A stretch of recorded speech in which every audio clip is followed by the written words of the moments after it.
नमस्कार दोस्तों। आज हम एक ऐसे केस की बात करने वाले हैं जिसमें एडवोकेट ने केवल 1 रुपए चार्ज करके केस लड़ा है। और इस केस में एडवोकेट एक प्रोफेशनल एडवोकेट की तो झलक है ही, और साथ में देशभक्ति की भी महक आती है। जैसा कि आप लोगों ने थंबनेल में देख ही लिया होगा कि भाई हमारा केस किस बारे में होने वाला है। ऐसे हम 2 केसेस के बारे में बात करने जा रहे हैं जिसमें एडवोकेट ने 1 रुपए लेके अपने क्लाइंट का केस लड़ा है। और 2 बार भारत के इतिहास में ऐसा हुआ है, और दोनों बार हमारे देश के लिए ही एक तरीके से ये काम किया गया है। ये वीडियो आप पूरा देखेंगे तो आपको हमारे इंडियन के लीगल सिस्टम के साथ साथ थोड़ी हिस्ट्री की भी जानकारी मिल जाएगी। लिटिगेशन के साथ साथ ये भी आपको पता लग जाएगा भाई, जब आपको फीस लेनी ही थी 1 रुपए की, तो आपने फीस ही क्यों ली भाई? इससे सही फीस ही ना लिए होते, 1 रुपए भी क्यों ही लिया। ये भी बात करने वाले हैं हम कि इसके पीछे की वजह क्या थी, इसका भी एक लीगल ऑब्लिगेशन था या नहीं था। स्वागत है आपका। चलिए अब अपने टॉपिक के साथ आगे बढ़ते हैं और उसकी शुरुआत करते हैं। मैं आपको अब ले चलता हूँ भारत के इंडिपेंडेंस के पहले 1942 के समय में चलते हैं। वर्ल्ड वॉर टू के दौरान वर्ल्ड वॉर टू के दौरान 1942 1943 के 43 के टाइम पे जब वर्ल्ड वॉर का फेज चल रहा था, तो 1942 में मोहन सिंह और रास बिहारी बोस जी, ये लोग इंडियन नेशनल आर्मी, आप लोगों ने सुना होगा इसके बारे में, इंडियन नेशनल आर्मी का फॉर्मेशन श्री रास बिहारी बोस जी और मोहन सिंह जी के द्वारा किया गया था। ये उन्होंने टोक्यो में इसको फॉर्म किया। इसके फॉर्मेशन के पीछे की वजह थी कि जो इंडियन नेशनल आर्मी पहले ब्रिटिश की तरफ से जापान ये लोग गए हुए थे वर्ल्ड वॉर टू के दौरान, भारत जापान मतलब ब्रिटिशर्स को डिफेंड करने और उनका साथ देने। तो उस दौरान उनको उनकी मुलाकात हुई, फिर उनमें देशभक्ति जगी जब उन्होंने देखा कि भाई हमको यहाँ लड़ने भेजे हैं और अपने सोल्जर्स के साथ इस तरह बिहेव कर रहे हैं और इंडियंस के साथ इस तरह बिहेव कर रहे हैं, जान की कोई कदर ही नहीं है। तो उनको भी एहसास हुआ कि भाई ये लोग कहीं ना कहीं हमारे देश को लूट कर हमारे जरिए अपना कारोबार बढ़ा के अपना ही प्रॉफिट कमाना चाहते हैं। इनको किसी इंडियन की जान से कोई फर्क नहीं है। सबको एक बराबर ट्रीटमेंट इनको नहीं देना है, इक्वालिटी बिल्कुल नहीं है। इनके जो ब्रिटिशर कमांडर्स हैं, जो ब्रिटिश सोल्जर्स हैं, उनको एक अलग एक्स्ट्रा इलीट तरीके से ट्रीट किया जाता है, और इन लोगों से कोई गलती हो गई तो इनको भाई फिजिकली टॉर्चर कर दिया जाता है। तो इसीलिए इन्होंने मोटिवेट किया इन दोनों लोगों ने शुरू शुरू में और जगाया, तो इंडियन नेशनल आर्मी का फॉर्म किया। मतलब जो ब्रिटिश की तरफ से सोल्जर गए थे वो जुड़ के अपनी इंडियन नेशनल आर्मी का फॉर्मेशन कर लिया जापान में। तो उसके बाद रास बिहारी बोस जी ने 1942 में डिक्लेयर किया, अनाउंसमेंट हुई। उस टोक्यो कॉन्फ्रेंस हुआ, तो टोक्यो कॉन्फ्रेंस में उन्होंने ऐलान किया इंडियन नेशनल आर्मी का। तब इसको नेशनल रिकॉग्निशन मिला। तब लोगों को लगा भाई अब पूर्ण स्वराज की बात तो भारत पहले कर ही चुका था 1941 के दौरान।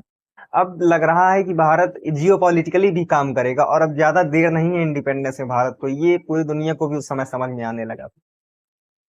लेकिन अभी तक हमारी इंडियन नेशनल आर्मी डेवलप्ड ही हो रही थी। उसको एक बढ़िया शासक और एक अच्छे शासक की जो सबको साथ लेकर चल सके, उनकी जरूरत थी। राज बिहारी बोस जी को भी ये समझ में आती थी बात। तो 1943 में उन्होंने अप्रोच किया, क्योंकि अब्रॉड इस समय नेताजी सुभाष चंद्र बोस भी अब्रॉड थे, जियो पॉलिटिकली भारत के लिए मदद लेने गए थे वर्ल्ड वॉर टू के दौरान। क्योंकि बाकी सारे जैसे ब्रिटिश हो गए और ब्रिटिश बचे, जापान हो गया, जर्मनी हो गया, ये सारे कुछ देश थे जो उसके विपरीत लड़ रहे थे। तो इन सभी का समर्थन लेने के लिए, जो कि ब्रिटिश के विरुद्ध थे, इंडिया में से सुभाष चंद्र बोस जी चले गए। जर्मनी भी जाके आए, वहां उन्होंने हिटलर से मुलाकात की। जापान भी कुछ समय रहे। तो 1943 में इनको इनवाइट भेजा राज बिहारी बोस ने। तो सिंगापुर में इन दोनों की मुलाकात हुई। वहां पे इंडियन नेशनल आर्मी की बागडोर जो है वो राज बिहारी बोस जी ने सुभाष चंद्र बोस जी के हाथ में दी।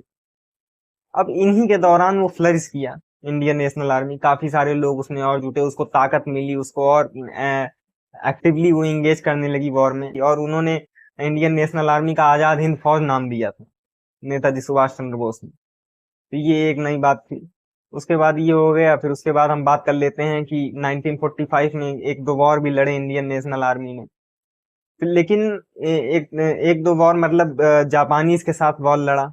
जैसे जापान इधर नॉर्थ ईस्टर्न साइड में अटैक करने के थोड़ा बहुत, लेकिन वो लोग मिलिटरली उतना सक्सेसफुल नहीं हो पाए लेकिन वो लोग साइकोलॉजिकली काफी इन्फ्लुएंस कर दिए इंडियन नॉर्मल पीपल को कि ये ब्रिटिश किसी का साथ देने वाले नहीं। और अब ये किस लिए हुआ, ये तो फॉरेन में चल रहा था। अब ये जब मैटर जाता है वहां पे, जब इंडियन नेशनल आर्मी को डिटेन कर लिया जाता है ब्रिटिशर्स के द्वारा, क्योंकि उन्होंने जापान पे आक्रमण किया, जापान पे उन्होंने वॉर की, जापान जापान पे उन्होंने अटैक किया ब्रिटिशर्स ने। और वहां पे अटैक करने के बाद उन्होंने देखा इंडियन नेशनल आर्मी के सोल्जर्स बन गए हैं, ये इंडियन नेशनल आर्मी ऑर्गेनाइजेशन जिनको भेजे थे, ये लोग अपना अलग ग्रुप बना के अब वहां से अपनी इंडिया की फाइट कंटिन्यू कर रहे हैं आगे। तो ये सारी चीजें देखते हुए वो वहां से उनको डिटेन करके लाए इंडिया ब्रिटिश। और उनका उनमें से वो देखिए, अब ब्रिटिश को जैसे हम लोग जानते ही हैं, सुभाष चंद्र बोस जी मास लीडर थे, तो वो हर रिलीजन, हर कास्ट, हर क्षेत्र के लोगों को एक साथ लेकर चलते थे, जिससे कि एकता बनी रहे लोगों में, और आपस में न लड़के जो हमको कोलोनाइज किए हैं उनसे हम फाइट कर सकें, ये ध्यान में रखते हुए। तो ब्रिटिशर्स ने उन सारे नेशनल आर्मियों में से डिटेन किए हुए जितने सोल्जर्स थे, उसमें से एक हिंदू जिनका नाम था प्रेम कुमार सहगल, जो कि पंजाब से बिलोंग करते थे, और एक मुस्लिम जिनका नाम था शाहनवाज खान, और एक सिख, वो भी पंजाब से थे, जिनका नाम था गुरबख्श सिंह ढिल्लों। इन लोगों को लाके इनका ट्रायल करवाने की कोशिश की। वो ब्रिटिशर्स ने क्यों चूज किया, क्योंकि कहा भाई तुम सब, वो इंडियन तो इंडियंस को एक तरीके से क्रिटिसाइज करना चाहते थे, वो दिखाना चाहते थे भाई तुम सब गद्दार हो, मतलब उनकी साइकोलॉजी इस तरीके की थी कि वो नीचा दिखाएं इंडियंस को। तो उन्होंने रेड फोर्ट पे ट्रायल किया इन लोगों का, इन लोगों के ऊपर मिलिट्री ट्रायल किया। और ब्रिटिश आर्मी ने, ब्रिटिश मिलिट्री ने ब्रिटिश मिलिट्री प्रोसिक्यूशन थी इसमें, और सुनने वाले भी वो लोग आपस में ही डिसीजन लेने वाले भी थे। लेकिन इन लोगों का एक फेयर ट्रायल हो सके, इसीलिए मेन काउंसिल के रूप में भूला भाई देसाई और उनके साथ पंडित जवाहरलाल नेहरू जी और तेज बहादुर सिप्रू जी और आसफ अली, ये लोग भी एडवोकेट थे, लेकिन मेन काउंसिल जो थे वो भोला भाई देसाई थे। अब उन्होंने 1 रुपया चार्ज किया। अब यहाँ से देख लीजिए, अब उन्होंने इनका केस लड़ने के लिए अब 1 रुपया चार्ज किया। अभी तक आप लोगों को लगा होगा भाई ये हिस्ट्री क्लास चल रही है, बैकग्राउंड बनाते हुए यहाँ तक आए तभी आप लोगों को ज्यादा समझ में। इसीलिए मैंने आपको कहा था अगर बीच बीच में से आप कट करके वीडियो देखेंगे तो आपको उतनी जानकारी, उतना सिंक्रोनाइज वे से नहीं पता लग पाएगा। और ऐसा नहीं है कि ये केवल जानने की बात है, आप कई सारे कॉम्पिटेटिव एग्जाम में इसके बेस्ड क्वेश्चन आएंगे तो आपके दिमाग में ये स्टोरी की तरह चीजें बैठ जाएंगी। जैसे किसी भी एग्जाम में जीके का सेक्शन आता है तो उसमें आप लोगों के मन में ये चीजें इस तरीके से कहानी के रूप में बैठ जाएंगी कि आपको रटने की जरूरत नहीं पड़ेगी। तो चलिए हम शुरू करते हैं फिर से। यहाँ तक कहाँ तक हो गया हम लोगों का, हम लोगों ने बात कर ली थी कि ट्रायल चालू हो गया। मेन काउंसिल हमारे भूला भाई देसाई थे, और अदर एडवोकेट भी थे, जवाहरलाल नेहरू जी थे और आसफ अली थे और तेज बहादुर सिप्रू जी थे। इसकी फीस उन्होंने, भूला भाई देसाई ने 1 रुपया चार्ज की। अब आप लोगों को लग रहा होगा भाई ये 1 रुपया भी क्यों चार्ज की। फिलहाल हम लोग जिस जमाने की बात कर रहे हैं, उस जमाने में 1 रुपए की वैल्यू आज से तो ज्यादा ही होती थी, तब भी मिनिमम अमाउंट था। और इतना चार्ज ही क्यों किया उन्होंने, इतना इसलिए चार्ज किया क्योंकि देखिए, एक तो आप लीगल कॉन्ट्रैक्ट, एक प्रॉपर लॉयर और क्लाइंट की रिलेशनशिप स्टेबलाइज करने के लिए ये काम किया जाता है। कॉन्ट्रैक्ट लॉ में भी ये वैलिड होता है, ये इन्फोर्स हो गया कि भाई आपने मुझको कुछ सम दिया और मैं आपके लिए वो काम कर रहा हूँ, एग्रीमेंट हो गया ये प्रॉपर।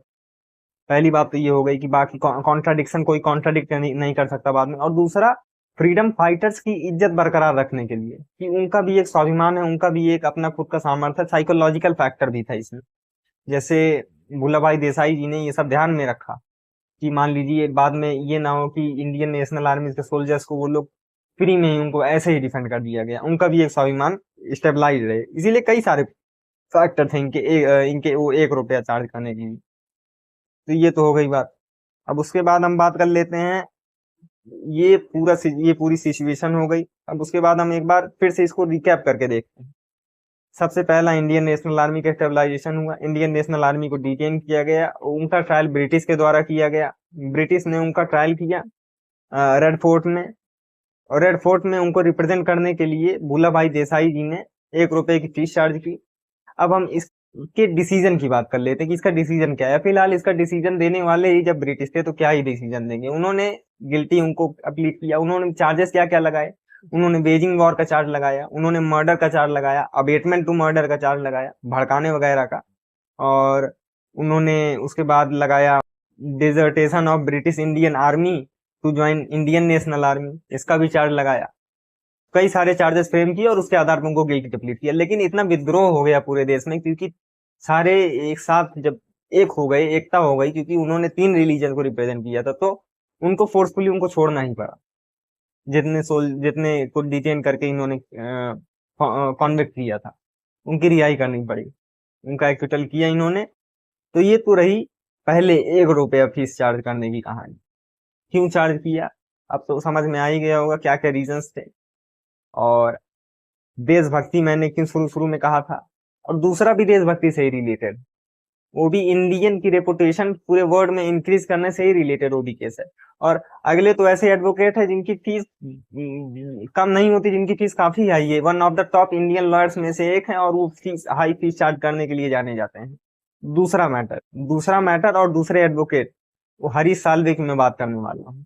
देखिए, सबसे पहले बात तो हमारा जो पड़ोसी देश है पाकिस्तान, उसकी तो हम लोग उससे भली भांति परिचित हैं कि वो लीगल ढंग से काम करने की उन लोगों की आदत है नहीं, पूरा बात उन लोगों के दिमाग में भरी हुई है। इतनी बार भारत ने मित्रता का हाथ बढ़ाया, इतनी बार भारत ने फ्रेंडशिप करने की कोशिश की, लेकिन क्या करें, जब उनकी आदत ही वैसी है पीठ में छुरा मारने वाली, तो इसीलिए अब उसी हिसाब से जैसे ऑपरेशन सिंदूर करके जवाब भी दिया गया उनको। तो इसी तरीके का मैटर था पाकिस्तान से ही रिलेटेड। देखिए, बात ऐसी थी कि एक कुलभूषण जाधव जी, ये रिटायर्ड इंडियन नेवी के ऑफिसर थे। ये बिजनेस बिजनेस के सिलसिले में गए थे ईरान, और वहां से इनको पाकिस्तानी मिलिट्री ने कर लिया डिटेन। और डिटेन तो कर लिया, डिटेन करने के बाद उनको एबडक्ट करके ले गए उनको पाकिस्तान। उसके बाद वहां उनको ट्रायल चलाया उनके ऊपर, और उनको स्पाई डिक्लेयर कर दिया, कहा कि ये इंडियन स्पाई है, इंडिया के लिए स्पाइंग कर रहे हैं। उसके बाद उन्होंने उनको कॉन्विक्ट कर दिया, उनकी मिलिट्री ने ही, मिलिट्री कोर्ट ने, बिना किसी के कंसल्टेशन के खुद ब खुद सब काम उन्होंने कर दिया। और ये 2017 से 2019 तक इनका केस चला, और उसमें रिप्रेजेंट किया कुलभूषण जाधव जी को इंडियन गवर्नमेंट ने अपॉइंट किया हरीश साल्वे जी को इनका केस लड़ने के लिए। और ये हरीश साल्वे जी ने 1 रुपए के बॉन्ड से इंडिया को रिप्रेजेंट किया वहां पे। इसके लिए गवर्नमेंट उनको बाद में थैंकफुल भी हुई हरीश साल्वे जी को।